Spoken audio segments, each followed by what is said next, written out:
Resources. सो domestic और industrial sectors दोनों को पावर की ज़रूरत तो पड़ती है, और पावर एग्रीकल्चर के लिए, ट्रांसपोर्ट के लिए, कम्युनिकेशन और डिफेंस के लिए बहुत ज़रूरी है। इसेंशियल का मतलब ज़रूरी होना, ठीक है। फिर आगे देखते हैं, पावर रिसोर्सेज को आप ब्रॉडली दो कैटेगरी में क्लासिफाई कर सकते हो। पावर रिसोर्सेज दो टाइप के होते हैं, कन्वेंशनल और नॉन कन्वेंशनल। कन्वेंशनल का मतलब होता है वो रिसोर्सेज, वो सोर्सेज जिनको हम पहले से यूज़ करते आ रहे हैं, और नॉन कन्वेंशनल मतलब जो अभी अभी हमने यूज़ करना स्टार्ट किया है या फिर फ्यूचर में यूज़ होंगे। सो हम काफ़ी पहले से कन्वेंशनल सोर्स ऑफ एनर्जी को यूज़ कर रहे हैं, जैसे कि फायरवुड है, लकड़ी होती है, राइट। मिनरल फ्यूल्स जैसे कि कोल, पेट्रोलियम, नेचुरल गैस, ये सब कन्वेंशनल सोर्स में आते हैं। और ये जो मिनरल फ्यूल्स हैं वो ज़रूरी होते हैं पावर जनरेट करने के लिए, और इनको बोला जाता है फॉसिल फ्यूल्स या फिर एनर्जी रिसोर्सेस। सो मिनरल फ्यूल्स का दूसरा नाम है फॉसिल फ्यूल्स या फिर एनर्जी रिसोर्सेस। और ज़्यादातर ये जो कन्वेंशनल सोर्सेज हैं वो एग्जॉस्टिबल हैं। एग्जॉस्टिबल रिसोर्सेज होना, इसका मतलब है कि एक टाइम आएगा ये ख़त्म हो जाएंगे। ये हमारी अर्थ पे लिमिटेड अमाउंट में है। देयर रिजर्व्स आर लिमिटेड, मतलब इनका स्टॉक हमारे अर्थ पे लिमिटेड अमाउंट में है और धीमे धीमे ख़त्म हो रहा है। जैसे लेकिन जो फायरवुड है वो रिन्यू हो सकता है। जैसे जैसे हम नए नए प्लांट्स उगाते हैं तो नए प्लांट्स उगेंगे, नए ट्रीज उगेंगे, तो हमारे पास नया लकड़ा भी आ सकता है। लेकिन इनको छोड़ के बाकी सारा जो है, कोल, पेट्रोलियम, नेचुरल गैस, ये तो लाखों साल लग जाते हैं इसको वापस फिर से आने में। सो फायरवुड जो है वो कुकिंग के लिए और हीटिंग के लिए इस्तेमाल होता है। और जो गांव वाले इलाके हैं वहाँ पे 50% जो एनर्जी की रिक्वायरमेंट है वो इसी फायरवुड से आती है। फायरवुड मतलब सूखा लकड़ा, जिसको घर में कुकिंग के लिए, हीटिंग के लिए काम में लाया जाता है, राइट। जो गांव के लोग काट के लेके आते हैं, जो भी लकड़ी है वो सब। और कोल मतलब कोलसा, ये एक मोस्ट इम्पॉर्टेंट मिनरल्स में से एक है, और ये मेनली यूज होता है थर्मल पावर को जनरेट करने के लिए, और इसको डोमेस्टिक फ्यूल के लिए भी यूज करते हैं, और आयरन और स्टील इंडस्ट्री में भी और स्टीम इंजन्स में भी इसका यूज होता है। और कोल जिसको हम आज यूज करते हैं वो लाखों साल पहले फॉर्म होना शुरू हुआ था। ये अभी अभी फॉर्म होकर तुरंत हमारे सामने नहीं आ गया। ये लाखों साल पहले जितने भी पेड़ पौधे, जानवर, ये सब जो दबने लगे थे धरती के नीचे, तो उनके वजह से उनका प्रेशर धीमे धीमे क्रिएट हुआ और ये सब फिर बाद में ऑयल बन गए। They are transformed remains of giants, ferns and swamps that were buried under the layers of earth. तो ये जो है कोल हमारे सामने जो आता है वो छोटे छोटे प्लांट्स होते हैं, फर्न्स और स्वैम्प्स। वो धरती के लेयर्स के एक के नीचे एक लेयर के नीचे जो दबे हुए थे वो धीमे धीमे कोल बन गए। और वर्ल्ड के कोल प्रोड्यूसर्स कौन कौन हैं? China, USA, Germany, Russia, south Africa and France. India के अंदर कोल झारखंड, वेस्ट बंगाल, उड़ीसा, छत्तीसगढ़, तेलंगाना और महाराष्ट्र में पाया जाता है। जो ब्राउन कोल है या फिर लिग्नाइट, ये ज़्यादातर तटीय इलाकों में पाया जाता है। समुद्री तटीय इलाके जो होते हैं किनारे, वहाँ पे किसके? तमिलनाडु, पुडुचेरी, गुजरात और जम्मू और कश्मीर। अब बात करते हैं पेट्रोलियम की। ये जो वर्ड है पेट्रोलियम, ये इंग्लिश वर्ड नहीं है, लैटिन वर्ड में से आया है। लैटिन वर्ड्स दो, पेट्रा मतलब रॉक और ओलियम मतलब ऑयल, मतलब रॉक वाला ऑयल या फिर रॉक के अंदर दबा हुआ ऑयल, ठीक है। अब ये जो नेक्स्ट पेज पे है बच्चों, ये पूरा वर्ल्ड का मैप दिया हुआ है आपको, और इसके अंदर बताया हुआ है कि वर्ल्ड के पावर रिसोर्सेज कहाँ कहाँ पे हैं, कितने हैं, ये सब, ठीक है। तो ये रेड कलर का सिंबल जो है ये क्वाड्रिलेटरल जैसा या फिर जैसा भी आप बोलो, फिर ठीक है। फिर ब्लू कलर का है जो स्क्वायर जैसा, फिर ब्लैक कलर के जो राउंड राउंड सर्कल्स हैं वो, ये सब क्या हैं? सो कोल, नेचुरल गैस और पेट्रोलियम के बारे में ये सब है, ठीक है। अब देखते हैं आगे। पेट्रोलियम जो सेडिमेंट्री रॉक्स के लेयर्स के बीच में पाया जाता है वो उस टाइम पे क्रूड ऑयल की तरह निकलता है। ये ब्लैक कलर का होता है और इसको ड्रिल करके निकाला जाता है ऑन शोर या फिर ऑफ शोर ऑयल फील्ड्स में से। ऑन शोर मतलब के किसी देश के, हमारे मतलब देश के नज़दीक वाले समुद्री इलाके में से, या फिर हमारे देश से काफ़ी दूर वाले इलाकों में से भी उनकी फील्ड्स में से ये निकाला जाता है। पेट्रोलियम एक जरूरी एनर्जी रिसोर्स है सारे तरह के इंटरनल कंबशन इंजन्स के लिए। वो इंजन जहाँ पे इंटरनल कंबशन होता है जैसे कि ऑटोमोबाइल, रेलवेज, एयरक्राफ्ट, इन सब के लिए पेट्रोलियम बहुत ज़रूरी है। और जो क्रूड ऑयल निकलता है ना रॉक्स के बीच में से, इनमें से वो क्रूड ऑयल को भेजा जाता है रिफाइनरीज में जहाँ पे उसको प्रोसेस किया जाता है और उसमें से अलग अलग टाइप के बाय प्रोडक्ट्स निकलते हैं जैसे कि फर्टिलाइज़र, मतलब बाय प्रोडक्ट्स बनते हैं जैसे फर्टिलाइज़र बन सकता है उसमें से, synthetic rubber, synthetic fibre, petroleum jelly, lubricants और वैक्स, इन सब में से ही प्रोड्यूस होता है। कहाँ से? क्रूड ऑयल में से। और क्रूड ऑयल का दूसरा नाम है black gold and liquid gold. क्यों? क्योंकि ये बहुत ही वैल्यूएबल है। वर्ल्ड के लीडर्स जो ज़्यादातर पेट्रोलियम प्रोड्यूस करते हैं वो है Iran, Iraq, Saudi Arabia, Qatar, USA, Russia, Venezuela और अल्जीरिया, ये भी पेट्रोलियम के प्रोड्यूसर्स हैं। ठीक है, आगे इसमें देखते हैं इंडिया के अंदर पेट्रोलियम कहाँ पे ड्रिल किया जाता है। ऑयल फील्ड्स में से जो आसाम के पास दिग्बोई है वहाँ पे है, और मुंबई में बॉम्बे हाई के पास है, और गोदावरी और कृष्णा जो रिवर्स है उनके डेल्टास पे है। चलो देखते हैं कि ये आखिर है कहाँ। नेक्स्ट पेज पे हमें इंडिया का मैप दिखाया गया है। ठीक है, अब इंडिया के मैप में आप देखो अरेबियन सी के जस्ट ऊपर बॉम्बे हाई वाला इलाका है पूरा, राइट, जो थोड़ा सा शेड किया गया है वहाँ पे, और फिर आसाम के पास में दिग्बोई, राइट, आसाम के पास में जो दिग्बोई वाला इलाका है वो, और ये सब जो आप देख सकते हैं गोदावरी और कृष्णा के डेल्टास के बीच में जो बे ऑफ बंगाल के आप लेफ्ट साइड में देखोगे तो ये जितना भी ये डेल्टा है पूरा वो सब, तो यहाँ पे पाए जाते हैं क्रूड ऑयल। ऑलराइट, अब आगे देखते हैं। इसमें हम देखेंगे नेचुरल गैस के बारे में। नेचुरल गैस पेट्रोलियम डिपॉजिट्स के साथ साथ में पाया जाता है। ये गैस तब रिलीज होती है जब क्रूड ऑयल को ड्रिल किया जाता है, और जब आप क्रूड ऑयल को अर्थ की सरफेस पे लेके आते हो तब ये गैस रिलीज होती है। अब नेचुरल गैस को यूज़ करते हैं हम डोमेस्टिक, मतलब घर के काम के लिए, और इंडस्ट्रियल फ्यूल के लिए भी यूज़ होता है। और नेचुरल गैस के प्रोड्यूसर्स कौन कौन हैं वर्ल्ड में? रशिया, नेदरलैंड, नॉर्वे और यूके। और इंडिया के अंदर जो गेल अथॉरिटी है, मतलब the gas authority of India limited, ये सेटअप हुई थी 1984 में as a public sector undertaking. Public sector undertaking का मतलब होता है ऐसी कंपनी जो सरकार के कंट्रोल में है। इसका एस्टेब्लिशमेंट हुआ था इसलिए ताकि ये नए नए रिजर्व्स को फाइंड आउट कर सके, कहाँ कहाँ पे धरती पे या फिर कहाँ कहाँ पे इंडिया में ये नेचुरल गैस मिल सकती है, उसको फाइंड आउट कर सके और उसको ट्रांसपोर्ट कर सके और नेचुरल गैस को मार्केट कर सके, उसकी मार्केटिंग भी कर सके। और नेचुरल गैस के रिजर्व्स कहाँ कहाँ पे पाए गए हैं?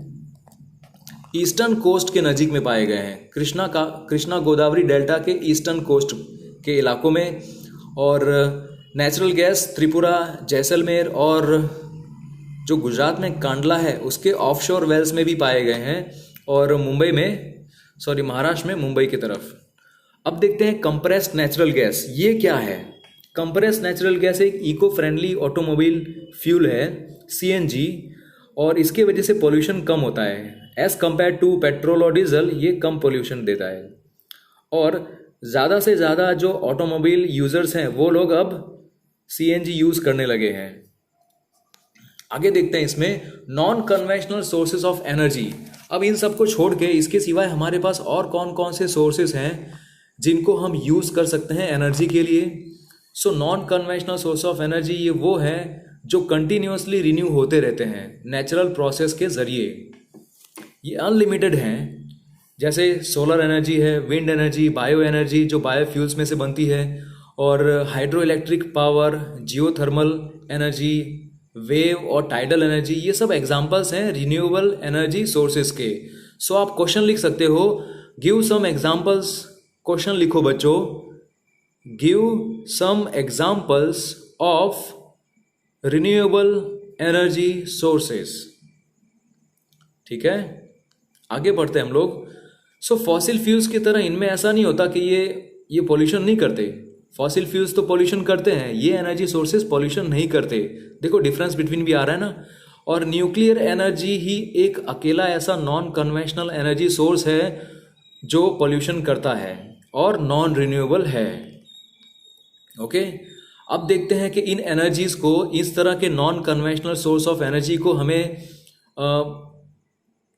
क्यों हमें यूज़ करना चाहिए। एक तो ये अनलिमिटेड है, ठीक है, तो इनको बार बार हम यूज़ कर सकते हैं, कोई खतरा नहीं है कि ख़त्म हो जाएंगे एक दिन।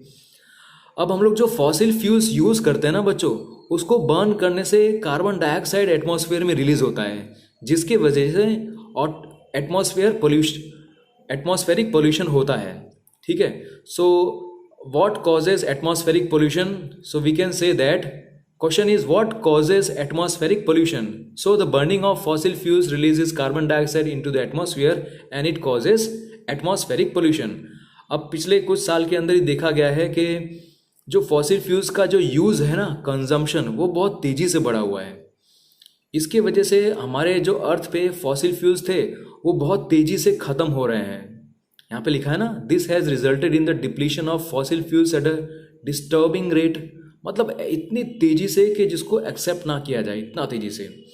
अगर हम इसी तरीके से हम अगर फॉसिल फ्यूल को यूज़ करते रहे अनरिस्ट्रेन्ड मैनर में, अनरिस्ट्रेन्ड मैनर का मतलब होता है कि बिना कंट्रोल वाली मैनर, आपको जो मर्जी करो, आप जैसा भी करो, जिस तरह से भी करो, जितना तेज़ी से जितना यूज़ करना है, जब कोई कंट्रोल ना हो ना तो उसको बोलते हैं अनरिस्ट्रेन्ड, ठीक है। सो अगर इस तरह से यूज़ करते रहे तो एक दिन तो ये ख़त्म हो जाएंगे। अब इसके साथ साथ ये एनवायरनमेंट को भी पोल्यूट करते हैं ना, तो ये क्या इम्पोर्टेंट है नहीं कि हम इन रिसोर्सेज को यूज़ करने के बदले हम non conventional sources of energy को यूज़ करें, है ना।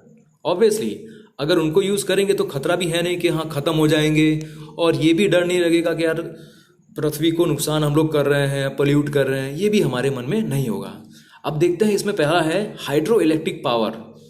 ये कहाँ से जन्म लेती है? हाइड्रो का मतलब होता है वाटर। सो वो वाटर जो नदी और रेन से होता है वो डैम में स्टोर किया जाता है, अलग अलग नदी के जगह पे वहाँ पे डैम बनता है।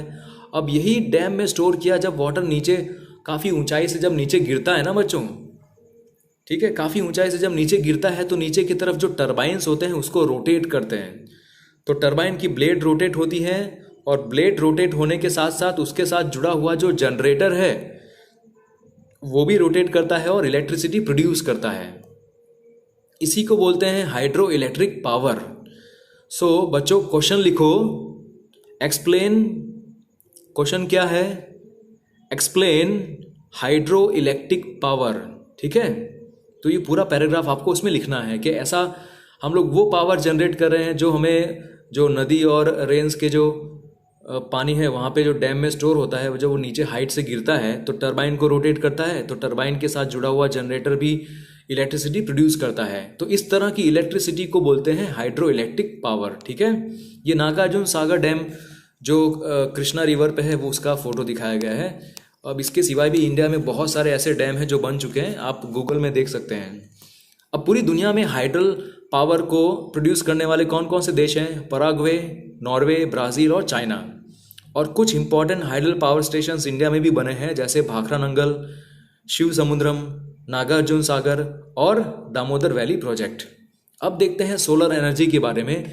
ये एनर्जी हमें सनलाइट से मिलती है, ये तो सबको पता है।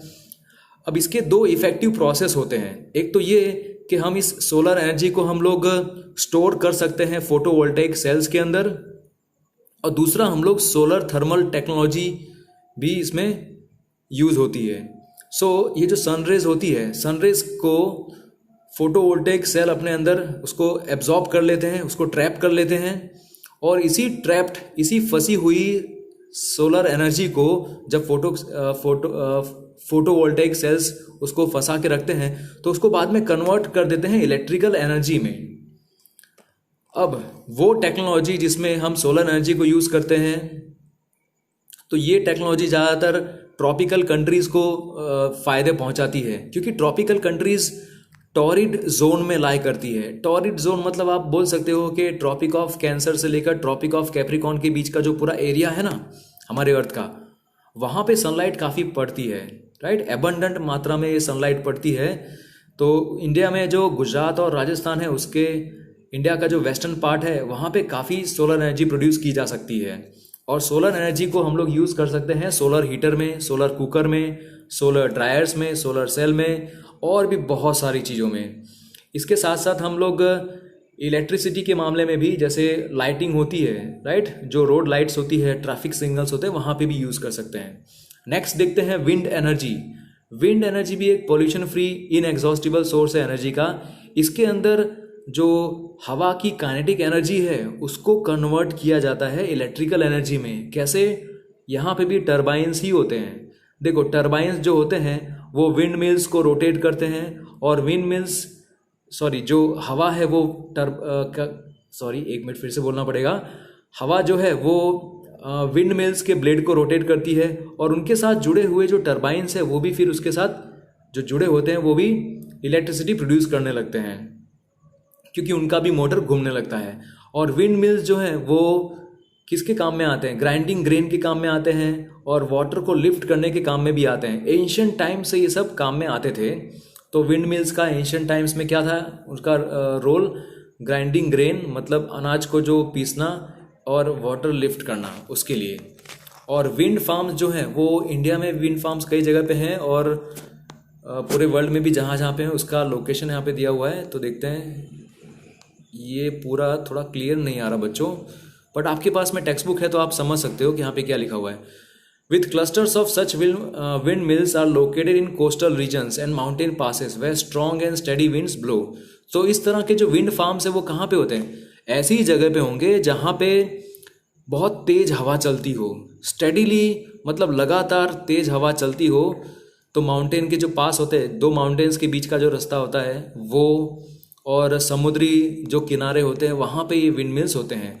और Netherlands, Germany, Denmark, UK, USA, Spain, ये सारे जो देश हैं वो विंड एनर्जी को बहुत प्रोड्यूस करते हैं, काफ़ी इनका यूज़ करते हैं। और विंड पावर प्लांट जो है वो हमारे गुजरात में लांबा करके जगह है वहाँ पे है। ये एशिया का सबसे बड़ा विंड पावर प्लांट है। अंडरलाइन कर लो इसको, ठीक है। सो ये 1 मार्क्स में आ सकता है ना। और तमिलनाडु जो है वहाँ पे भी काफ़ी सारी जो एनर्जी की रिक्वायरमेंट्स है वो विंड फार्म से ही मिलती है। अब देखते हैं न्यूक्लियर पावर के बारे में। सो जो न्यूक्लियर पावर वो कहाँ से आता है? न्यूक्लियर पावर हमें मिलेगा ये यूरेनियम और प्लूटोनियम, ठीक है। ये यूरेनियम और प्लूटोनियम यही न्यूक्लियर पावर प्रोड्यूस करते हैं। रेडियो एक्टिव न्यूक्लियर मिनरल्स होते हैं ये, और ये फ्यूल्स में न्यूक्लियर फिजन होता है। रिएक्टर्स के अंदर यही फ्यूल्स में न्यूक्लियर फिजन होता है और एनर्जी लिबरेट करते हैं। जब इनमें न्यूक्लियर फिजन होता है बच्चों तो इसमें से काफ़ी एनर्जी निकलती है और वो इतनी हीट प्रोड्यूस करती है कि जो वाटर होता है वो बॉयल होने लगता है और वहीं से फिर स्टीम बनता है और एनर्जी काफ़ी प्रोड्यूस होती है। और वर्ल्ड में सबसे ज़्यादा न्यूक्लियर पावर यूएसए और फ्रांस के पास में है। इंडिया के अंदर राजस्थान और झारखंड के पास में काफ़ी सारा यूरेनियम है। थोरियम ये ज़्यादातर कहाँ पे पाया जाता है? बहुत सारा, नेक्स्ट पेज पे देखना पड़ेगा भाई, केरला के बीचेस पे पाया जाता है। इंडिया में न्यूक्लियर पावर स्टेशंस कहाँ कहाँ पे हैं? तो क्वेश्चन मार्क लिखो, state the nuclear power stations in India. तो आंसर है तमिलनाडु में कलपक्कम, महाराष्ट्र के अंदर तारापुर, और राजस्थान के अंदर जो कोटा है उसके नज़दीक में राणा प्रताप सागर करके जगह है वहाँ पे, और यूपी में नरोरा, और कर्नाटका में काइगा। अब देखते हैं जियोथर्मल एनर्जी। जियोथर्मल एनर्जी मतलब वो हीट एनर्जी जो हमें अर्थ में से निकलती है, जो हमें अर्थ में से मिलती है, उसको बोलते हैं जियोथर्मल एनर्जी। क्वेश्चन लिखो या फिर डिफाइन लिखो, डिफाइन जियोथर्मल एनर्जी। वो एनर्जी जो हमें अर्थ में से हीट एनर्जी जो निकलती है उसको बोलते हैं।